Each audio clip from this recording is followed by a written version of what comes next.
Vamos lá, meus irmãos, vamos lá, minhas irmãs, começando aqui nossa sexta aula de Educação Religiosa 1. Já oramos, como é costume, mais uma vez. Boa noite, graça e paz. Boa noite, graça e paz. Boa noite, graça e paz. Boa noite, graça e paz. Boa noite, graça e paz. Boa noite. Hoje vamos continuar aqui tratando sobre o assunto tão importante que é educação religiosa, esse tema tão relevante.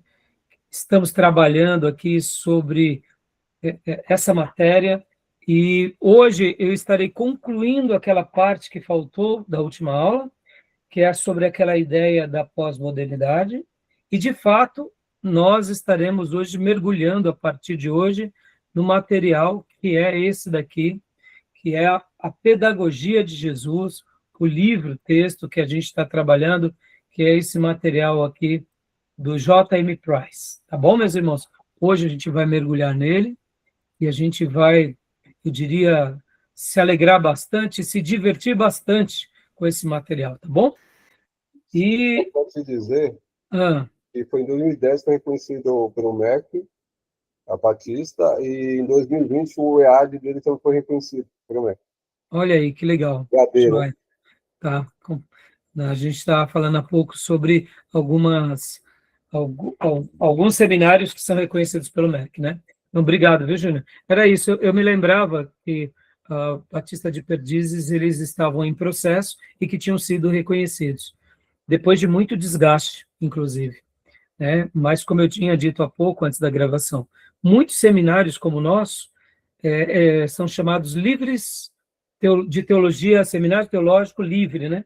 Mostrando que não temos, né, a chancelaria do MEC. Tem um lado bom e tem um lado ruim. O lado ruim é porque não é um diploma reconhecido pelo MEC. O lado bom é porque o MEC não arbitra sobre o nosso currículo, né? Então, assim, vai depender muito do aluno, né? Tá bom? Mas obrigado, viu, Júnior? Obrigado por você ter verificado. Então, voltando, meus irmãos, nós estaremos hoje trabalhando aqui no livro do Price, a Pedagogia de Jesus, e vai ser uma delícia, a gente vai se divertir bastante, tá bom? E vamos agora começar lendo, né, um texto bíblico, e logo na sequência a gente vai ir para o slide que faltou semana passada, e depois, na sequência, vamos estar mergulhando aqui no capítulo 1, 2, e se der tempo, no capítulo 3 desse livro-texto, tá bom? Eu quero ler com vocês agora um texto bíblico que está em Salmos 90, 12. Salmos 90, 12. Eu estarei abrindo aqui, na minha versão em digital, Salmo 90, 12. E antes da leitura, eu quero lembrar aos irmãos que as nossas aulas estão sendo gravadas. Elas estão sendo gravadas para que vocês possam continuar estudando sobre o que está sendo passado, né? Tirando mais dúvidas. Gravamos também para abençoar o maior número de irmãos espalhados onde quer que essas aulas cheguem. Temos ficado muito felizes, né? Porque recentemente eu soube que tinham brasileiros lá no Japão assistindo às nossas aulas, e eu fiquei assim super feliz, porque imagina, né? Chegar lá no Japão, inclusive no nosso canal do Spotify de teologia, o ranking é assim: as aulas são assistidas no Brasil, aí em segundo lugar era no Japão, o país que mais assistia. Agora mudou, agora está Estados Unidos, em terceiro lugar Japão. Agora me pergunte, né? Pastor não é japonês, né? Tem uma cabeça grande, um olho pequeno, mas não sou japonês. Mas lá no Japão, né, chegando as aulas, então a gente fica muito feliz e que realmente Deus nos use para abençoar o maior número de pessoas, obreiros, seminaristas, pastores. Se formos útil a alguém, que o nome do Senhor seja glorificado e que Deus continue abençoando as igrejas e os ministérios. E também gravamos porque os alunos que forem fazer esse curso em EAD estarão utilizando essas matérias como parte do currículo. É claro que temos mais coisas fora essas aulas gravadas, né? Principalmente a mentoria que eu dou é o carro forte. Então, quem quiser saber mais e conhecer o nosso seminário, se matricular, veja aqui nas descrições desses vídeos e áudios, que ali estão tanto o meu e-mail quanto o e-mail do seminário, tá bom? Então, meus irmãos, vamos ler o texto bíblico, Salmo 90, versículo 12. Quem puder, leia para mim esse texto. Pode ler na versão que você desejar. Vou ler aqui. Por favor. Ajuda-nos a entender como a vida é breve, para que vivamos com sabedoria. Joia. Que versão que é a sua mesmo, Diego? A minha é a NVT. NVT. Então, leia agora para mim aqui na tela, Júnior, não, Diego, por gentileza.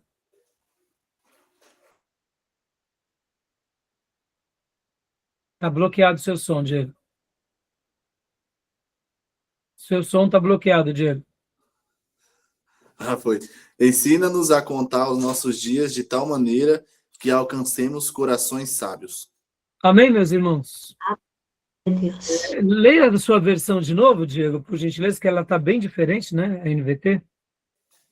Ajuda-nos a entender como a vida é breve, para que vivamos com sabedoria. Em outras palavras, né? Seria praticamente uma transliteração desse texto. A brevidade da vida passa tão rápido, né, irmãos? Que se soubermos aproveitar e aproveitarmos bem, sabendo lidar cada momento e passando cada instante, realmente, para fazer isso, precisamos de sabedoria e do auxílio do Senhor, né? Então, que Deus nos ajude, tá bom, meus irmãos? Tá bom? Graça e paz, Tomé. Amém, pastor. Graças e paz, irmãos. Boa noite. Boa noite, a paz. Boa noite, graças a Deus. Boa noite. Meus irmãos, então, vamos lá, meus irmãos. Na última aula, nós falamos bastante sobre o crescimento da igreja, falamos também sobre diferentes cosmovisões. Ficou alguma dúvida aos irmãos sobre aquela questão do crescimento da igreja? Sobre também a questão das diferentes cosmovisões? Lembra? Nós tratamos disso. Ficou alguma dúvida? Os irmãos querem fazer alguma pergunta? Né? Fizemos aquela avaliação dizendo que a igreja no Brasil tem crescido, mas a nossa pergunta que ficou tem crescido em qualidade ou só em quantidade? E aí ficou, né, uma pergunta, uma incógnita, para que a gente pudesse pensar. Sábado eu fui num culto de ordenação de uma igreja, Igreja Batista do São José, né, Júnior? São José? Isso. Aqui em Guaianazes. Tem uma irmã que frequenta a nossa igreja. Oi? Jardim São Pedro. Jardim São Pedro. Então, é Igreja Batista do Jardim São Pedro. O nome dela, inclusive, é esse. Igreja Batista do Jardim São Pedro. E aí, o que acontece? Essa irmã frequenta a nossa igreja de alguns anos e eu sabia que o pai dela era um líder, né, de uma igreja. E aí, conversando com ela, eu disse para ela, olha, eu quero conhecer teu pai, quero tomar um café com teu pai, né? Poxa, é bom conhecer outros pastores. E no diálogo com ela, eu fiquei sabendo que ele iria fazer o exame teológico e que ele ia passar por esse critério, né, de ser examinado por uma banca. E eu fiquei muito feliz, desejei sorte a ele passou. E aí chegou o dia da ordenação, ele me convidou e eu estive lá. E, irmãos, que gostoso, sabe? Que gostoso ver ali, tinha ao todo, salvo engano, com o pastor ordenado, mas ele e mais 9. Eu e mais, ao todo, né, 9 pastores comigo, e eles até me honraram, mesmo não sendo batista brasileiro, para participar daquela oração. E o que eu fiquei feliz, o cuidado da igreja, porque foi feito um relatório, foi feito um relatório dizendo, né, que o candidato foi aprovado nas matérias bíblicas, etc. e tal. E ali estavam os professores, inclusive estava até um dos professores dele do seminário falando assim, olha, eu acho que eu não vou te ordenar, não. Palavras mais ou menos essas. O pastor disse, porque você não me entregou o trabalho do seminário. Ou seja, ficou faltando um trabalho, né, do seminário. Aí eu cochichei falando assim, não, pastor, aí o senhor, agora ele vai ter trabalho dobrado agora, né? O senhor cobra dobrado. Eu falei, isso, eu vou cobrar dobrado. Então, assim, foi uma delícia, irmãos. Por que eu estou falando tudo isso, né, irmãos? Como é gostoso ver que tem igrejas sérias treinando os pastores, ensinando com zelo, para que a igreja o quê? Tenha um crescimento saudável. Guardem essa expressão, tenham saúde. Saúde. Tudo que tem saúde cresce, tá bom, meus irmãos? Tudo que tem saúde cresce. No tempo de Deus, da forma de Deus, tá bom? Mas pode ver que muitas vezes a gente está achando que muita coisa que está crescendo é algo bom, mas o câncer também cresce. Só que o câncer, chega uma hora ele cresce e aí a sua anomalia vem à tona. Cresceu, mas chega uma hora que cresceu porque é um órgão danificado. Então, cuidado, né? Muitas vezes a gente está achando que tudo está crescendo, é algo que tem saúde, mas não, o verdadeiro crescimento de Deus, ele tem saúde, e ele vai tendo essas bases. Em alguns momentos cresce mais, outros momentos mais tímido, mas tudo que tem saúde cresce, tá bom? E guarde isso, né? O crescimento de Deus é diferente do crescimento humano, tá bom? Só para pincelar esse ponto.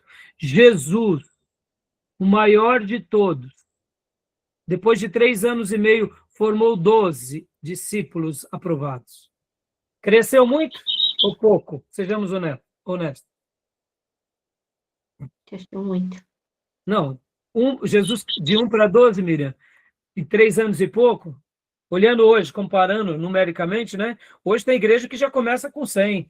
Vocês entendem o que eu quero dizer?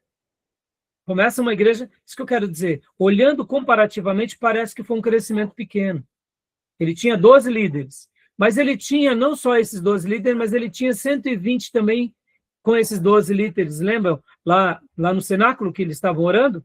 Então vamos imaginar a igreja de Jesus, logo depois da sua morte, ressurreição e ascensão, tinha 120 membros. É muito ou é pouco? Olhando numericamente, não era muito. Concorda, irmãos? Mas eu pergunto, era um crescimento com muita qualidade ou não? E aí, esse 120, passado pouco tempo, veio o Pentecoste, vai para quase 3.000. Depois, vai para quase 5.000. Estão entendendo? Mas olha só, Jesus ficou 3 anos a 3 anos e meio com esses 12 e mais alguns que totalizou 120. Parece pouco, não parece? Mas Jesus, o método dele é diferente. Ele quer quantidade, mas ele não abandona a qualidade. Tá bom, meus irmãos? Então, ficou alguma dúvida semana passada sobre o crescimento da igreja, sobre as diferentes cosmovisões? Lembra, falamos da cosmovisão católica, espírita, falamos de outras cosmovisões. Com alguma dúvida? A questão é que, olhando por um olhar amplo, eles olham pelo cristianismo e dentro também está a cristandade. Então, os historiadores veem que, olhando pelo lado religioso, foi a maior religião que cresceu. E com ela também o Islã. E depois o judaísmo, né? Mas naquele período, daquele contexto, o cristianismo não era... Naquele contexto ele era grande, 120 pessoas. Em relação à filosofia grega, era bem maior. Porque as correntes filosóficas lá, os discípulos não era muita gente, não tinha muitos seguidores. Sim, sim. E o cristianismo superou em muito. Sim, né? Mas o que eu quis dar o destaque, sabe o que é, Júnior? Pensa assim, que o maior líder de todos, o maior professor de todos, gastou 3 anos e meio para alcançar 12 líderes né, no caso, 118 outros obreiros, né, membros. Então, a igreja de Jesus, ou melhor, 108, tinha 120 pessoas em 3 anos e meio, sendo que Jesus era o pastor in loco, né? Não dá para a gente comparar o pastorado de Jesus com o nosso, né? Isso que eu quero dizer, né?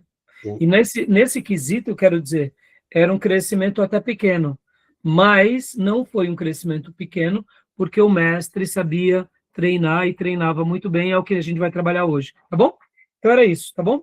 E agora vamos falar um pouquinho sobre as influências, porque, lembra, irmãos, nós falamos do crescimento da igreja, falamos das diferentes cosmovisões, ou seja, das influências do mundo católico, do pensamento espírita, do ateísmo, do ceticismo, do humanismo. E agora a gente vai falar um pouquinho sobre a pós-modernidade, porque será que a pós-modernidade também mexe um pouco com a Igreja de Jesus hoje? Será que a pós-modernidade também influencia-nos? O que vocês acham? Sim ou não? Sim. Com certeza. Só uma definição rápida. O período da modernidade foi aquele período, logo depois da Reforma Protestante, onde tudo se provava. Então, aonde se provavam as coisas. Por que um balão sobe? Por que um raio ele tem eletricidade? Foi o período das grandes indústrias, das grandes invenções, né, das grandes teorias, por exemplo, de Darwin. Então, o período da modernidade é quando o ser humano, vamos dizer assim, começa a se emancipar. É o período do humanismo, do iluminismo. Então, é chamado, né, historicamente, de modernidade. Depois vem o período chamado pós-moderno, porque na modernidade se prova as coisas. Mas na pós-modernidade não precisa se provar. Por exemplo, a eletricidade ela existe, mas nós não vemos. Logo, mesmo que eu não veja algo, isso não significa que ela não exista. Por exemplo, nós estamos agora aqui numa aula em tempo real, como se fosse uma classe em loco, mas ao mesmo tempo tem irmãos que estão recebendo essa aula pelo Wi-Fi. Não tem conexão nenhuma, é um aparelho de celular em tempo real que fala, responde, participa. Ou seja, são ondas, né, de celulares, são ondas de rádio, são ondas... A gente não vê, mas elas existem. Então, o período da pós-modernidade seria esse período em que há uma mudança na chave. Então, hoje nós estamos vivendo esse período chamado da pós-modernidade. A pergunta que fica é, a pós-modernidade pode nos influenciar? Vocês já responderam que sim. Então, vamos ver rapidamente aqui algumas questões. O que é a pós-modernidade? Nós não estaremos nos aprofundando, tá, meus irmãos? Até porque não dá tempo, tá? Então, mas só para a gente entender um pouquinho dos desafios da pós-modernidade, porque isso daqui nos influencia muito, tá? Tudo bem? Na pós-modernidade nasce algo que é o relativismo, nasce algo que é o subjetivismo. O que seria isso, meus irmãos? Leia para nós, irmã Sônia. Olha, aproveitando, né, o momento aqui de tecnologia, nossa irmã está lá no Espírito Santo. Minas. Minas Gerais, no interior de Minas, divisa com o Espírito Santo, em aula conosco. Deus seja louvado. Ó, então, quer dizer, mas pode a irmã estar numa classe ao mesmo tempo do nosso lado, lá de Minas? Pode, aqui. A tecnologia prova que isso é possível. E, né, e é com muita alegria que a gente recebe a irmã aqui, né, a nossa primeira aluna de outro estado, oficialmente. Eu não vejo a hora de termos o primeiro aluno internacional, tá, meus irmãos? Ai, ai. Mas é isso aí. Então, irmã, leia para nós, porque, como eu disse há pouco, né, na pós-modernidade nós teremos desafios. Será que tem coisas boas e coisas ruins? Vamos ver. Então, leia para nós, minha irmã, por gentileza. Relativismo, subjetivismo. O período de Juízes é marcado por uma ausência de liderança. Estavam vivendo caos político, econômico e religioso. Não havia rei em Israel e cada um fazia o que bem parecia aos seus olhos.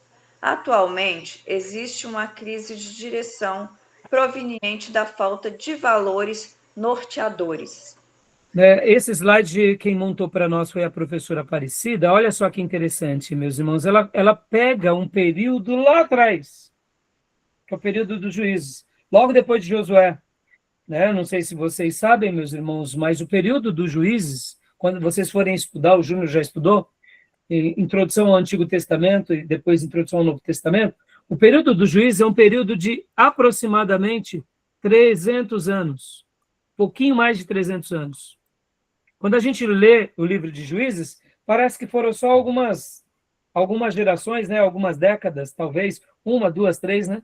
Mas quando nós somamos a quantidade de juízes, que são vários, e notamos que um juiz liderou Israel por 40 anos, aí ficou mais 40 anos sem juiz, veio mais um por mais 20 anos, ficou mais 50 anos sem juiz, mais outro que liderou por 10 anos. Então, a somatória do período de juízes foi aproximadamente de 300 a 350 anos. E o que é interessante notar? que foi um período que lá cada um fazia o que sentia no seu coração.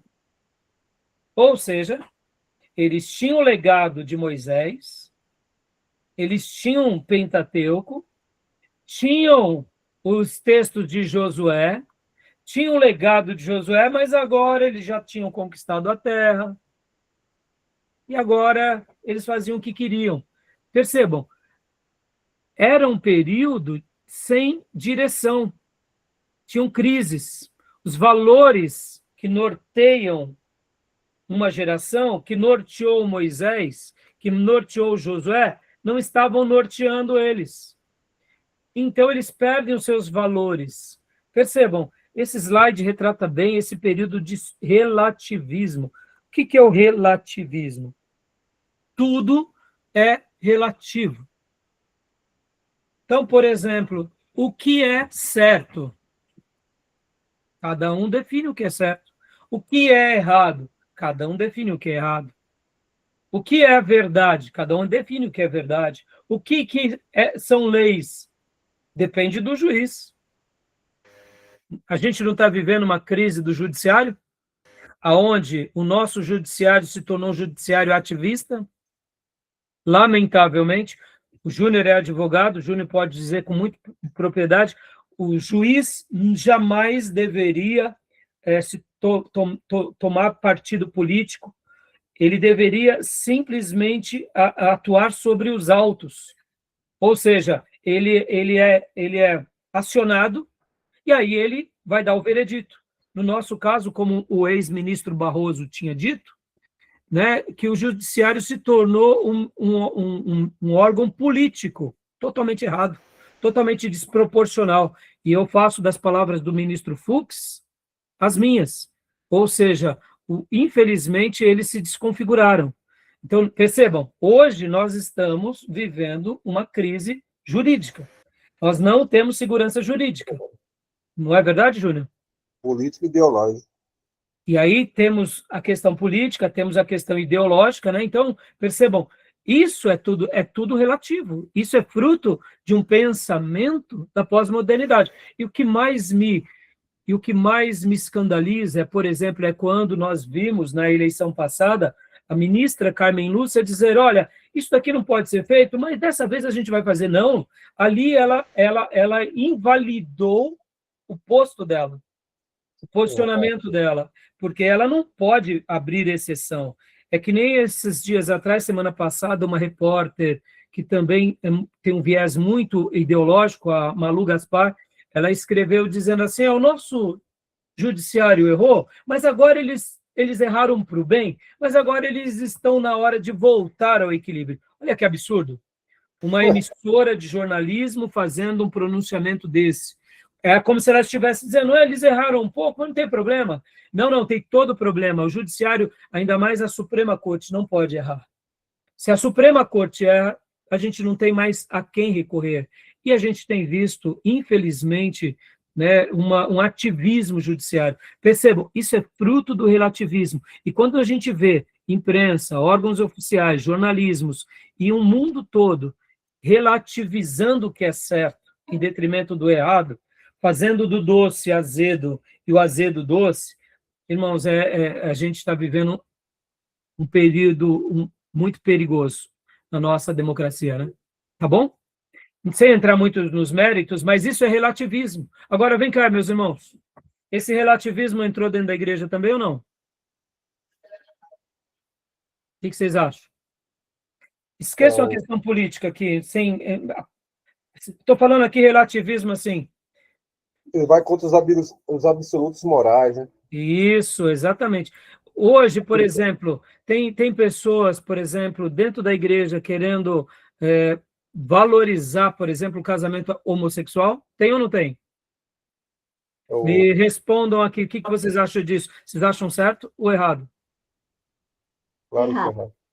Para mim, como eu já disse e repito, Deus criou Adão e Eva, e não Adão e Ivo. Então, é homem com mulher, macho e fêmea, ponto final. Essa é a base da família, tá bom? Então, assim, percebam, irmãos, como o Júnior disse, né? os absolutos. A verdade é um absoluto. Então, e a questão da realidade, né? Eles querem, a ideologia hoje, quer relativizar hoje o camarada que é homem quer ser mulher. Aí eles, que é o trans, eles querem que isso, que é vedado pela realidade, que aceite, porque ele sente que é. Mas isso não anula a realidade. Sim, Essa exatamente. É isso mesmo. Né?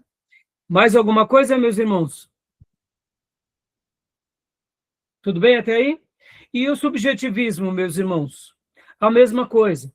O subjetivismo também tem essa tendência para considerar e avaliar as coisas de um ponto de vista meramente pessoal, ou seja, o que eu penso, o que eu acho, logo é o que de fato é. Seria uma tendência à sua subjetividade, a propensão para aquilo que é subjetivo. Daí onde vem esse subjetivismo, entendeu? Então, por exemplo, nessa questão, a mesma coisa. Logo, se o pastor pensa que tal coisa está correta, Deus está validando para ele porque ele pensa que está correto. É por isso, irmãos, que muitos pastores estão fazendo uma releitura da Bíblia. Estão entendendo? Eles estão fazendo uma releitura da Bíblia porque eles precisam agora sustentar a sua subjetividade. E aí, por exemplo, que nem eu cheguei a ver um desses grandes pastores, que eu deixei até de segui-lo e de recomendá-lo, que era um pastor reconhecido na nossa nação toda, pregador de conferências, eu sempre estava indo aprender com ele. Ele disse o seguinte: Paulo, ele endossava, por exemplo, o sistema escravocrata. E aí, o que ele quis dizer com isso? Ele quis dizer, tá vendo, Paulo estava sendo uma pessoa influenciada pelo Império Romano. Se nós fôssemos hoje fazer uma leitura de Paulo, questionaríamos Paulo. Aí eu pergunto, Paulo sustentava isso? Jamais. Paulo entendia que o sistema escravocrata existia e que ele não podia fazer nada porque ele era ali o ministro de Cristo. Então, ele dava as recomendações para que aqueles irmãos soubessem viver de uma forma pacífica e tranquila, debaixo do Império Romano que os oprimia. Mas isso não significa que Paulo concordava com o sistema escravocrata, nunca. Pelo contrário, ele até dizia, vocês, senhores, tratem bem os seus servos, e não como escravos, mas como irmãos. E vocês, escravos, honrem os seus senhores, não apenas como senhores, mas como irmãos. Ou seja, Paulo trazia a régua lá para cima. Percebam, quando um pastor ele é mal intencionado, ele usa de uma realidade falsa para sustentar a sua releitura da Bíblia. O que é isso? É um subjetivismo, fazendo uma hermenêutica. Tá bom? Tudo bem até aí? Percebam, hoje, se a gente não tomar cuidado, olha as influências. Ficou claro isso para os irmãos? Ficou claro? Querem fazer alguma pergunta? Tudo bem? Então, vamos prosseguir aqui. Uma outra premissa também, que é a secularização. Leia para nós, Diego, por gentileza.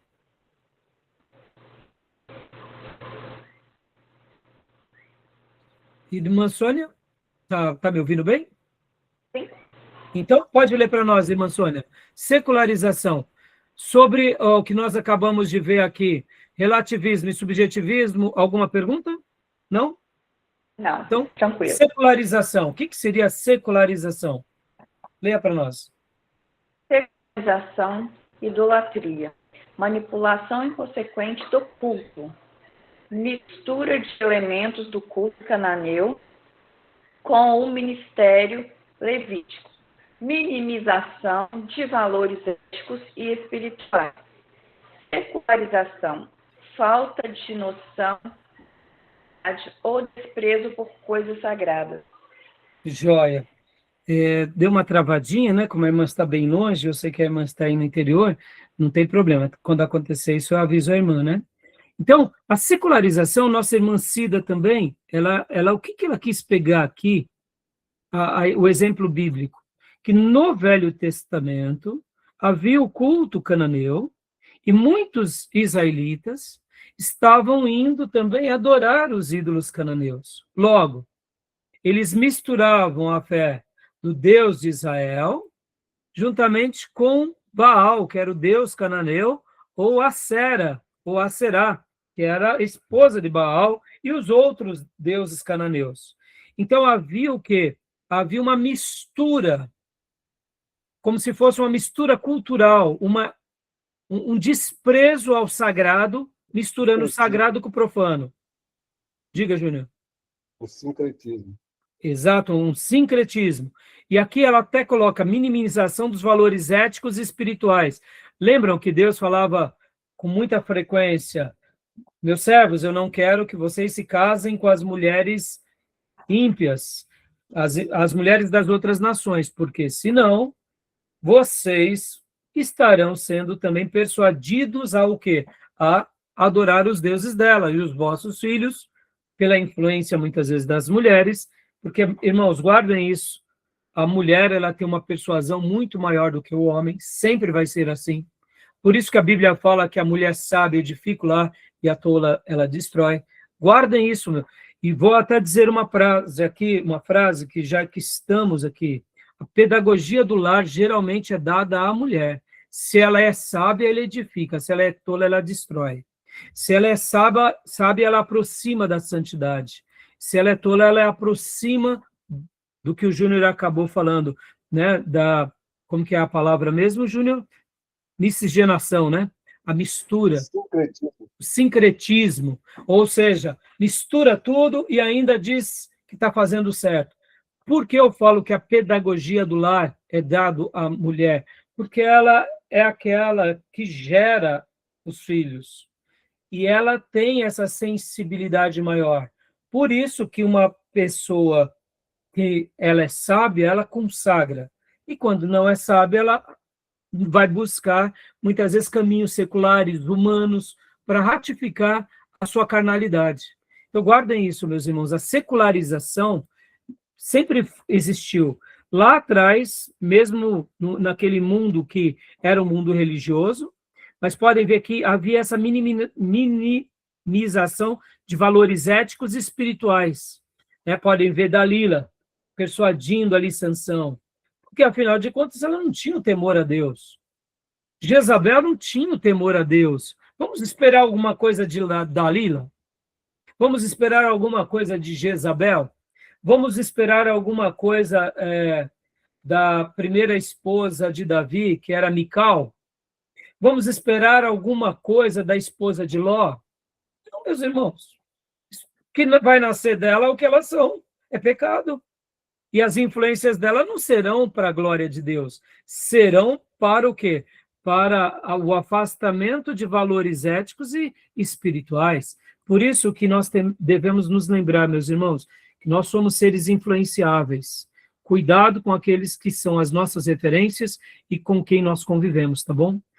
Então, a secularização hoje, nos nossos dias, ela abre, eu diria, um padrão espiritual, sim, mas também secular. A secularização aqui, quando a gente fala de secularização, essa palavra secular vem de século. O sistema que rege o nosso mundo. Então, hoje, as pessoas, quando a gente fala assim de algo secular, é a separação entre o que é sagrado e a separação entre a vida social. Então, percebam, secular tem a ver hoje para nós com essa ideia. Mas vamos pegar aqui uma característica religiosa que tem também atingido muitos cristãos, que é o ecumenismo. O que é o ecumenismo? É a união das religiões. É aquela questão de nós dizermos, não, todos os caminhos levam a Deus. Esse é um pensamento secularizado ou não? Mesmo sabendo que aqui é uma religião. É um assunto religioso, o ecumenismo. Mas é um pensamento secularizado ou não? Estão entendendo? Então, a secularização não é só a separação entre o homem espiritual e o homem físico, a matéria. Mas a secularização pode ser algo bem parecido com o que os nossos irmãos de Israel faziam nos períodos cananeus, a mistura, sabe, o afrouxamento, a apostasia. Vamos lá, meus irmãos. Para muitas religiões, por que muitas pessoas são dessas religiões que elas escolhem? Porque elas são permissivas, elas são complacentes, elas lidam com o pecado como algo normal. Logo, as pessoas falam, não, eu gosto daquela religião, porque ali o sacerdote, o padre, o pai de santo, ou o pastor, porque hoje, infelizmente, até pastores se tornaram também, infelizmente, totalmente, muitas vezes, anticristos, né? Eles falam, não tem problema, a carne é fraca, não, quem é que não erra? Ou seja, fica legitimando o pecado. Isso é uma característica da secularização, mostrando o quê? Que é normal, faz parte da normatividade. E eu pergunto, a secularização nos atingiu ou não? A gente tem que tomar cuidado ou não? Tudo bem? Ficou claro? A secularização pode se tornar também uma idolatria, tá, meus irmãos? Como tudo, né?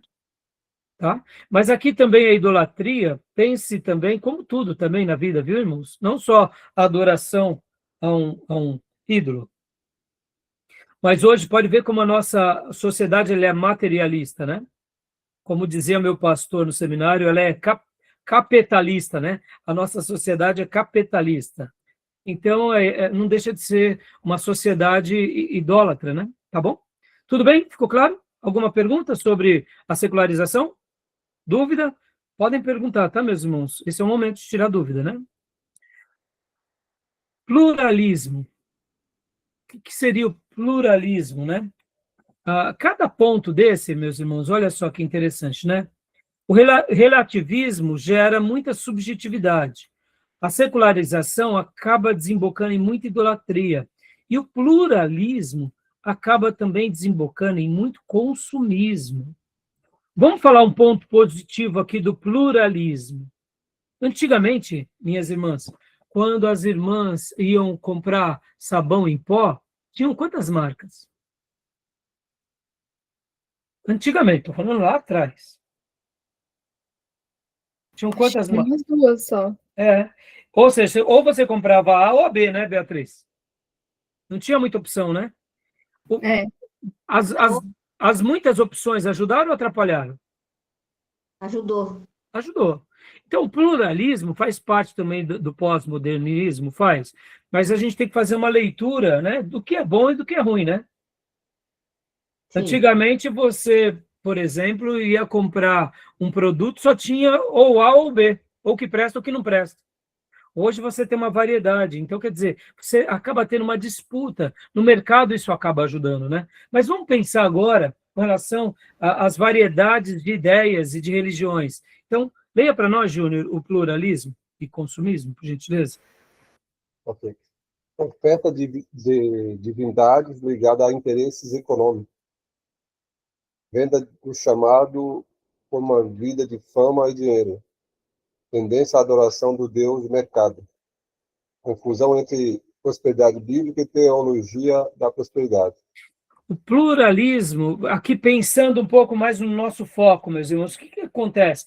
Hoje nós temos muitas vozes falando aí, e muitos pastores dizendo o que Jesus faz e prometendo coisas que Jesus vai fazer na sua vida, que tem gerado o quê? Tem gerado essas mensagens de interesses econômicos. Ou, quem sabe, uma vida de fama, de status, de dinheiro, né? Uma adoração ao Deus mercado. Porque o que importa é você prosperar sobre qualquer coisa. Então, perceba, a prosperidade bíblica foi substituída por essa prosperidade maligna, né? Porque na prosperidade bíblica, a gente vê Paulo passando dificuldade, sofrimento, privação, e ele dizendo que ele sabe conviver com pouco ou com muito, porque tudo posso naquele que me fortalece. Ou seja, a prosperidade bíblica foi, eu diria, transvestida por uma falsa prosperidade de mercado, porque, na realidade, guardem isso, meus irmãos, quem prega a teologia da prosperidade é uma igreja de pirâmide, tá? em que essa nata que lidera sempre vai prosperar, porque eles ficam vendendo um sonho que nunca se cumpre para essas massas. Mas quem está aqui na ponta da pirâmide é óbvio que vai prosperar, porque tudo está relacionado ao dinheiro. Então, uma igreja que só prega prosperidade de forma antibíblica, ela é uma rede multinível em forma de pirâmide para captar e cooptar as suas presas duplamente ambiciosas. Ou seja, uma pessoa gananciosa vai querer ser dessas igrejas e ela só vai aprender depois que quebrar a cara e, quem sabe, perder bastante dinheiro. Por quê? Porque ela entrou num caminho errado para cumprir ou para buscar agora satisfazer seu próprio ego. Tá bom, meus irmãos? Então, isso é uma característica também do pluralismo. Tá bom? Tudo bem? Algum comentário, alguma pergunta? Aí, tem um elemento aí que deixou de ser apontado aí, que é também dentro do consumismo, hoje, é o entretenimento, que as igrejas tornou ambientes de entretenimento, de trazer prazer, satisfação àquela pessoa que vai consumir seu produto. Jesus virou um produto que é comercializado nas igrejas. As igrejas viraram um verdadeiro picadeiro, entendeu? Então, verdade, tem esse item do obrigado, muito bem colocado. Muito bem colocado. Não, muito bem colocado. Não é mais. Ele não basta, né, Júnior? Somente ele não basta, né? Não tem mais protagonismo. Não tem mais protagonismo. Ele é o instrumento pelo qual os falsos profetas usam e abusam, né? Então, é isso aí. Então, a ideia do pluralismo, irmãos, ficou claro? Pode ver, irmãos, como somos uma sociedade consumista, né? E aqui a gente tem que orar bastante, viu, meus irmãos? Porque ter é muito bom, mas quando o nosso coração está no ter, a gente está, eu diria, trocando os sentidos, né? Tá bom? Então, tudo bem sobre a questão do pluralismo? Tudo bem? Mais alguma pergunta sobre o pluralismo? Gera o consumismo? Não? Nenhuma dúvida, tá? Irmãos, aqui, me entendam, sabe? Não é a questão aqui, não faça uma leitura de pluralismo, por exemplo, quando eu penso diferente do meu irmão, não é isso. Pensar diferente faz parte. Podem ver que na história bíblica a gente vai ver isso o tempo todo. Não é isso. Nunca a gente vai ter a coesão absoluta de tudo. Mas o pluralismo está ligado a essa diversidade que faz parte da sociedade, que acaba, querendo ou não, influenciando a nossa vida. Vou dar um exemplo para vocês, irmãos. Na década de 50 até a década de 70, o mundo vivia muito, na realidade foi até a década de 90, aquilo que nós chamávamos de Guerra Fria, lembram? O mundo estava dividido entre o capitalismo e o polarizado, como voltou recentemente. O mundo estava dividido entre o capitalismo e o comunismo, ou socialismo. Então, o que acontece? Querendo ou não, havia essa polarização no mundo, principalmente em função da Guerra Fria. Olha que interessante. Logo quando cai o Muro de Berlim, que ali é a pá de cal dos países comunistas, o que acontece? Olha que interessante. Logo quando acontece isso, irmãos, o Collor de Mello aqui no nosso país venceu as eleições com uma mensagem que era qual? Eu vou trazer para vocês carro lembra disso, Júnior? Importado, né? Lembra disso? Ele era o modelo de um Yuppie.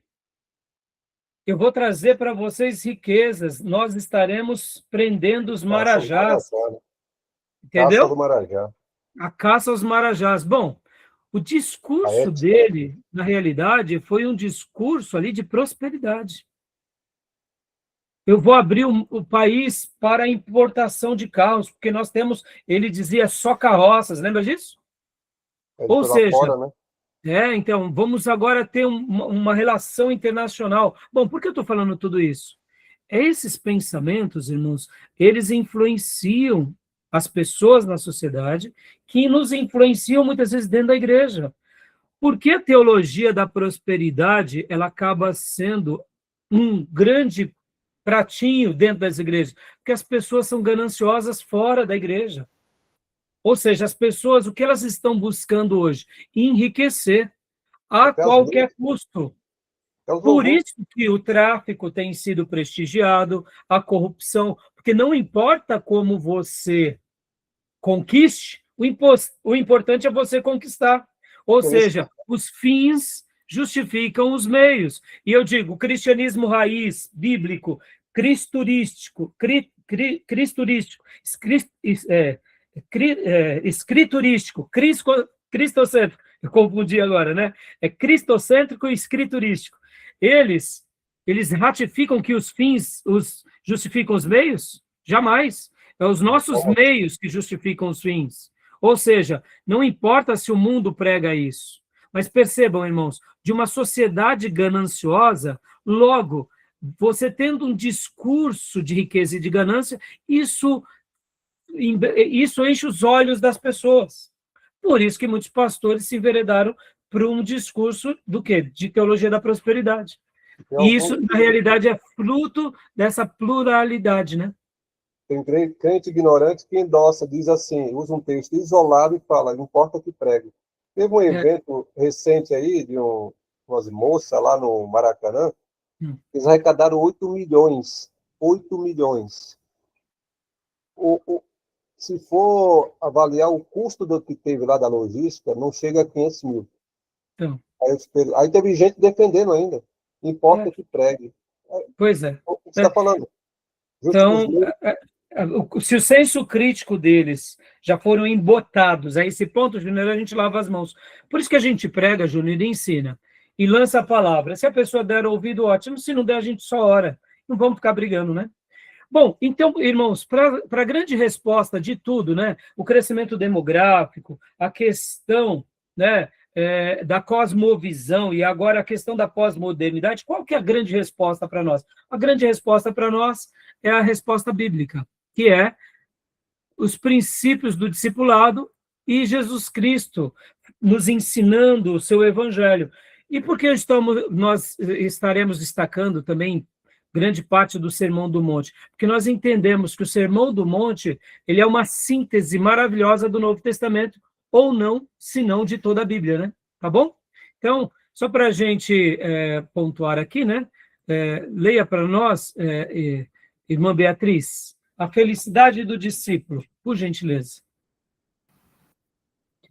A felicidade do discípulo está centrada na arte de viver como luz do mundo. Portanto, como quem já tem a virtude em si e, como consequência, já não depende da ação do outro para ser o que é. Ele ama porque assim é o seu modo de ser. Tem fome e sede de justiça porque é assim a natureza de seus apetites.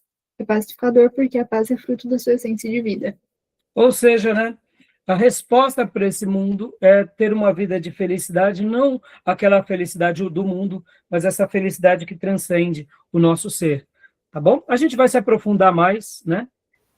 Continua para nós, Beatriz, a automotivação, Mateus 5, 21 a 32, por favor. O discípulo se caracteriza por não pertencer a este mundo e não possuir seus valores. Paulo, em Romanos 12, 1 a 2, nos exorta a não tomarmos a forma dos padrões corruptos do sistema maligno que controla este século. Enquanto os religiosos de sua época se limitavam a aparentar santidade em suas relações, configurando o pecado apenas quando acontece o ato, Jesus destaca a origem do pecado nas motivações interiores. Joia. Então, mostrando aqui, né, que a nossa motivação é outra. Estamos nesse mundo, mas agora passamos por um discipulado, estamos passando, e esse discipulado nos ensina a ter motivações corretas, motivações interiores, motivações que glorificam a Deus, e por isso que a gente vai renovando a nossa mente, não conforme o padrão ou a forma do mundo, mas a forma de Deus, né? E Jesus é o grande exemplo para nós. O uso publicitário da fé, Mateus 6, 1, 21, leia para nós. Beatriz, por favor. Práticas tão comuns e tão necessárias para desenvolvermos nossa vida cristã, como jejum, oração e esmolas, são reavaliadas por Jesus no Sermão do Monte. Seguindo a mesma lógica da motivação do coração, o Senhor denuncia o exercício de atitudes reconhecidas como piedosas, como forma de obter prestígio diante dos homens. Mais uma vez aqui mostrando, né, essa religião que Deus está vendo e a gente não precisa mostrar nada para ninguém, né? E por último, pode concluir para nós, Beatriz, a solidez do ensino de Jesus, Mateus 7, 24 a 27. A vida cristã não se caracteriza por demonstrações gratuitas de carismatismo, pirotecnias ou espetáculos para atrair incautos. Dá uma pausa, é o que o Júnior acabou de falar, né? É uma igreja com programas repleto de coisas para chamar a atenção das pessoas, para dizer, olha como somos modernos, como se Jesus somente e o evangelho puro e simples fosse insuficiente de preencher alguém. Ou seja, nós não precisamos disso. O mestre, ele pode sim usar os meios de comunicação, não somos contra a tecnologia, não somos contra a dramaturgia, não somos contra o cinema, mas somos contra uma igreja, de fato, que acaba se tornando mais mundana para querer apresentar o evangelho como se o puro e simples evangelho fosse algo insignificante. E Romanos 1 fala que o evangelho é o poder de Deus para a salvação de todo aquele que nele crê. Primeiro do judeu e depois do grego. Oi? Igreja autoajuda, né? É, uma igreja, né? Autoajuda. E como tudo na história, meus irmãos, saibam disso, viu? Tudo que é fator humano, ele acaba caindo por terra, tá bom? Então, por último, Beatriz. Inclusive de pico, né? Os valores do reino se distinguem pela permanência, estabilidade e capacidade de resistir às intempéries. Joia. Tá bom, meus irmãos?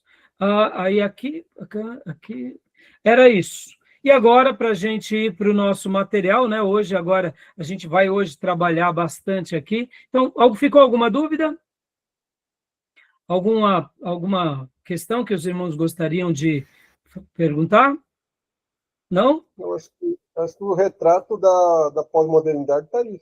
Foi descrito aí, né? Nós estamos vivendo a igreja hoje. Exato. Ficou bem preenchido, né, Júnior? Bem claro, né? Bem claro, né? Está latente, né? É bem latente, é isso aí. Então, meus irmãos, agora eu vou compartilhar aqui com vocês outro material. Eu quero compartilhar aqui com vocês. Esse material, lembra que eu falei para vocês que nós vamos nos divertir? A gente vai se divertir bastante, né? Foi criado pelo Notebook LM, tá bom? Olha só, aqui é uma síntese, né? Do que o livro do J.M. Price trabalha, né? Que é o livro que eu já citei há pouco para vocês. Então, a gente vai agora vamos fazer um apanhado do que o livro trata, porque hoje é a nossa sexta aula, teremos sexta, sétima, oitava e nona aula, ou seja, com hoje mais 3 dias, e fechamos. Então, a gente vai dividir esse material literalmente nessas 4 aulas, contando a aula de hoje. Então, a síntese do material trata disso, as qualificações do mestre. As qualificações do mestre. Ele era a personificação da verdade. Sua vida era a principal lição. Ele vivia tudo o que ensinava. Ou seja, Jesus é o grande modelo do seu ensino. 2, ele compreendia a natureza humana. Conhecia as necessidades, as atitudes e motivações, e motivos profundos dos seus alunos. Ou seja, os alunos dele, enquanto ele estava ali, ele sabia como capturar esses alunos, como treinar esses alunos. Agora, olha que interessante, irmãos. A gente, na aula passada e hoje, nós falamos sobre o crescimento demográfico no Brasil do Evangelho, falamos sobre ali as questões das cosmovisões religiosas que nos influenciam. Concluímos hoje falando um pouco sobre a pós-modernidade, que também nos influenciam. Irmãos, não pensem em vocês, nós estamos nessa terra, o poder do mundo é grande. Se nós não tomarmos cuidado, ele nos seduz. Se nós não lutarmos contra ele. Ele é uma força muito grande. É por isso que nós precisamos de Deus em primeiro lugar. Nós precisamos se revestir da armadura de Deus. Nós precisamos da igreja. Nós precisamos da comunhão dos santos. Nós precisamos, muitas vezes, de até uma ajuda mais direta do pastor, de algum líder, para nos fortalecer, literalmente pegando na nossa mão. Porque tem vezes que a gente consegue romper alguns obstáculos sozinhos, mas tem vezes que não. Quantas são as vezes que eu recebo, muitas vezes, uma mensagem de um ex-aluno, de uma ovelha, de um amigo, de um irmão de outro lugar, dizendo, pastor Raio, eu preciso de uma ajuda, eu estou a um passo de cometer alguns delitos. Aí, geralmente, eu começo a dar um atendimento para esse irmão, marco com ele um aconselhamento, se eles estão longe, eu tento falar com eles, começamos a orar, começamos a jejuar, começamos a buscar a Deus, e questões de semanas eu vejo aquele irmão restaurado, quando não, sabe, quebrado aquela cadeia, aquele grilhão. Então, meus irmãos, a gente não pode brincar. Tem vezes que a gente rompe alguns obstáculos sozinho, mas tem vezes que a gente precisa de mais de um irmão, precisa de unir força com outros irmãos de oração. Por quê? Porque esse mundo é forte. E aqui, olha só que interessante. Assim como nós trabalhamos a cosmovisão, assim como nós trabalhamos a pós-modernidade, os nossos corações estão influenciados por essas coisas. Ou vocês acham que a prosperidade não nos tenta? O consumismo não nos tenta? Ou como o Júnior mencionou, o entretenimento não nos tenta? Meus irmãos, eu não vou dar nome para não entristecer nenhum irmãozinho, mas quantas vezes eu já tive dificuldade com irmãos que chegavam quase no final do culto porque eu estava assistindo o jogo deles? E tinha vezes que a irmã, que é a esposa desse irmão, a irmã ficava arrasada, falando, pastor, eu atrasei, porque meu marido ficou lá assistindo futebol, e falando, não, a gente já vai, a gente já vai, a gente já vai, a gente já vai, e cozinhava aquele galo velho, né?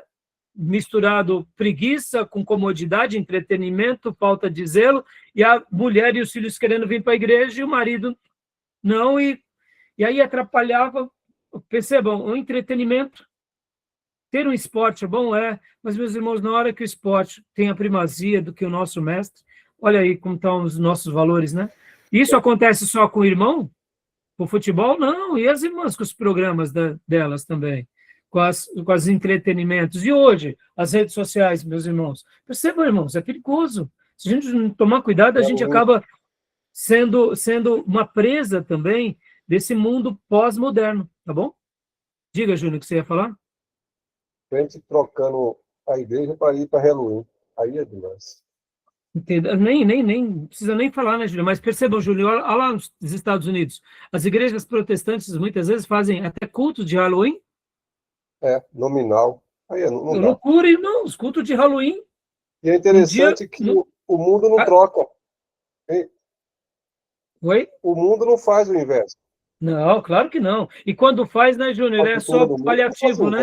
É o dia do Natal, mas aí já reveste ali com presente, festa, bebedeira, né? Exato. É a Páscoa, que já põe ali o chocolate, coelhinho. Ah, Jesus morreu, legal, tudo bem, né? Então, assim, percebam. Ao modo deles, né? Então, meus irmãos, olha aqui. Agora eu digo, tá, pastor, nós temos as cosmovisões, muitas vezes a gente tem que trabalhar. Nós temos o pós-modernismo, mas Jesus conhece o nosso coração, meus irmãos. Ele vai dar um jeito de nos livrar, tá bom? Assim como ele trabalhou com os apóstolos. Terceiro aqui, continuando.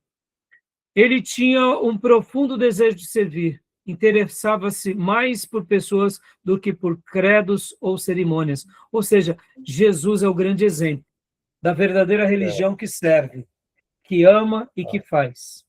Não era legalista, como eram os fariseus e os outros naqueles dias. Jesus era ser humano. Então, essas são as qualificações do mestre. E os métodos do mestre? Olha só que coisa linda, que o livro vai trabalhar. Ele usava histórias e parábolas, tornava verdades espirituais claras através de cenas da vida cotidiana. Por isso que ele é o mestre por excelência. Segundo, ele fazia perguntas que provocam o pensamento.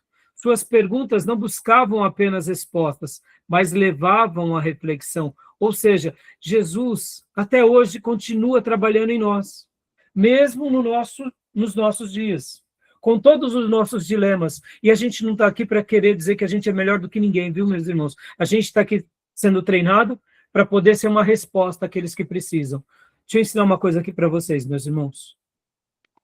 Deus nos prospera para que a gente seja a prosperidade daqueles que não prosperam. Deus nos enriquece para que a gente seja o recurso daqueles que estão na pobreza. Deus nos dá sabedoria para que a gente seja a voz na consciência daqueles que foram desprovidos de saber. Deus nos dá força para que a gente levante aqueles que não têm força e estão caídos. Guarde isso. Deus nos abençoa para que a gente sirva. Então, não tenha dúvida que a gente não está aqui para tirar um diploma de saber mais para poder apontar, porque muitas vezes igrejas boas acabam incorrendo desse erro. A gente aponta demais. E em nome da verdade a gente mata, ou seja, a gente pega uma bazuca chamada verdade e mata os outros. Mata os outros irmãos, não. A gente está aqui para ajudar. Ajudar quem? Todos. Começando pela nossa igreja local, pela família, em primeiro lugar, pela igreja local, depois pelas demais igrejas, e quem sabe até pessoas de outras religiões, irmãos. A gente tem que ser paciente, lembra na última aula? A gente tem que ser paciente com uma pessoa que está no catolicismo, que está no espiritismo. Por quê? Porque um dia estávamos lá, meus irmãos. Então, guardem isso, não é que a gente vai praticar o ecumenismo com eles, mas a gente tem que praticar uma vida de amor, tá bom? E por último, ele começava onde as pessoas estavam, ou seja, ele partia dos interesses e da linguagem familiar para construir o conhecimento. Ele vai até uma mulher samaritana, ele vai até o Nicodemos, ele parte de onde as pessoas estão.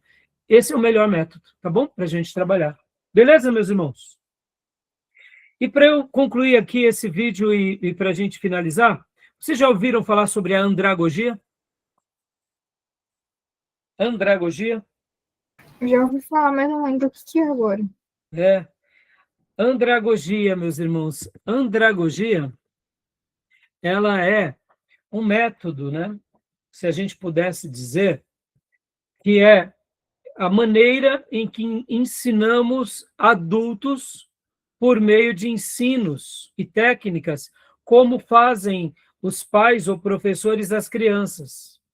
A andragogia é a arte e ciência de ensinar e facilitar a aprendizagem de adultos.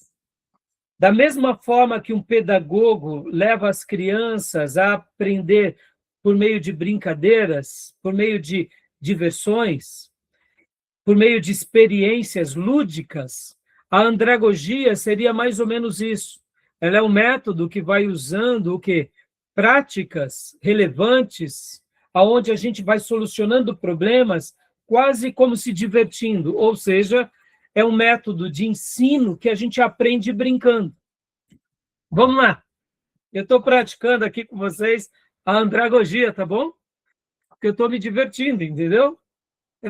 Eu sei que é difícil, parece que eu estou brincando assim no sentido até sendo demagogo, mas não. Meus irmãos, é uma delícia poder ensinar a vocês porque eu aprendo e me divirto com vocês. E ao, por exemplo, utilizar aqui, né, por exemplo, o Notebook LM, essa ferramenta maravilhosa de inteligência artificial. Meus irmãos, é uma diversão, não é? Percebam que quando nós aprendemos brincando, é um método de ensino apaixonante. E aqui segue uma dica para vocês, meus irmãos. Procurem sempre fazer as coisas com essa premissa. Eu vou me divertir aqui, porque vai se tornar mais leve. Sabe aquela questão? Eu vou procurar trabalhar no emprego que eu tenho paixão. Porque, na realidade, você vai se divertir trabalhando. Entende? Quando fazemos o que amamos, se torna mais leve. É óbvio que teremos ali o ônus por ser um trabalho, seremos recompensados com os nossos bônus. Mas, assim, sempre será mais leve, sempre será mais prazeroso. Eu gosto muito de ver um esportista, né? O esportista, ele, quando ama o esporte, ele se diverte. Ele tem ali todos os exercícios, toda a disciplina, dieta, ele tem que seguir todos os critérios, mas quando ele não vê a hora de ir para campo, ou de fazer o jogo. Por quê?